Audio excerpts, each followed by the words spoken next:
ভাই আমাকে আর্জেন্টিনা গেঞ্জি দেন তো, আছে? ভাই আছে, নেবেন নাকি? জি লিখো। আচ্ছা এই যে দেখেন।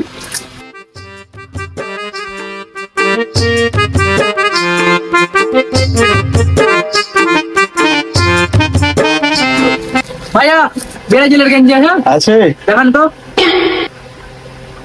ভাই দেখাবো। হ্যাঁ দেখান দেখান।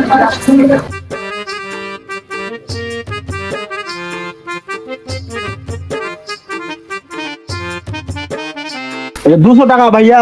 না ভাই আমারটা দাম কত বলছেন? 200। আমি 500 টাকা দেবো, আমাকে প্যাকেট করে দেন তো। বাপরে এত ডিমান্ড, আমি ওর থেকে বেশি বলি। এ ভাই আমি 1000 টাকা দেবো, আমাকে এর আগে প্যাকেট করে দেন। আমি 1200 দেবো, আমার টাকা দেন। না ভাই আমি 1500 টাকা দেবো। আরে আমি 2000 টাকা দেবো। আমি 5000 টাকা দেবো। আমি 15000 দেবো, আমার টাকা প্যাকেট করেন। না ভাই আমি 15000 চাই না ভাই আরে ভাই করেন, আমি প্রথম এসে আমি আমাদের মেসি যে দল আছে আমি ওদেরকে সাপোর্ট করি বেশি, ওই জন্য আমি গেঞ্জিটা। ভাই ঝগড়া করো না ভাই, এটা দোকান ঝগড়া করো না। কি হয়েছে ভাই আমি এই গেঞ্জিটা 15000 টাকা দাম বলেছি। আমি 17000 টাকা দেবো। না ভাই আমি 15001 টাকা দেবো। কি করে?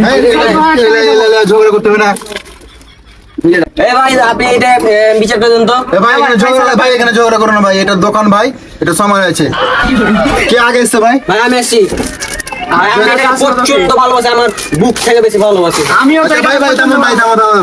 যেহেতু ব্রাজিলের কোনো মার্কেট নাই, আর্জেন্টিনা সবাই চলছে, দেশে সবাই আর্জেন্টিনা ভালোবাসে, তো এ ভাইকে আগে থেকে দাও।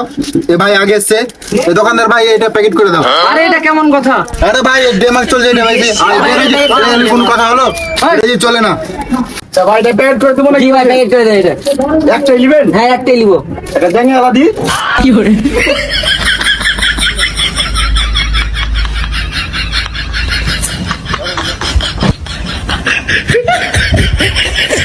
আরে ভাই এটা কি করলা? আমি আমার প্রিয় টিমের জন্য গেঞ্জিটা নিতে এলাম। তোমার দোকানের মালিক এই মেয়ে আপনার মতো কাস্টমার না স্যার, ভালো ব্যান্ড ফেলে দিস ব্যান্ড একটা মানে খারাপ। তো গাইস আমাদের ভিডিওটা কেমন লাগে, যদি ভালো লাগে তাহলে একটা সাবস্ক্রাইব করে দেন, ফেসবুক পেজ দেখে থাকলে অবশ্যই একটা ফলো করে দিন। আমাদের টিমটা এখানে আজকে এখানে শুটিং চলছিল আজকে, তো এইভাবে তো আজকে আর সর্বোচ্চ বিষয় যারা আমাদের এই দোকানটা চিনে, এটা মনকসা বাজারে এটা আমার চাচা হয়। তো এই দোকানে যদি অনেক কিছু পাবেন, যা যা লাগবে সবাই এই দোকান থেকে নিয়ে যাবেন, সমস্যা নেই, কম দামে দিবেন। আমি নিশ্চয়ই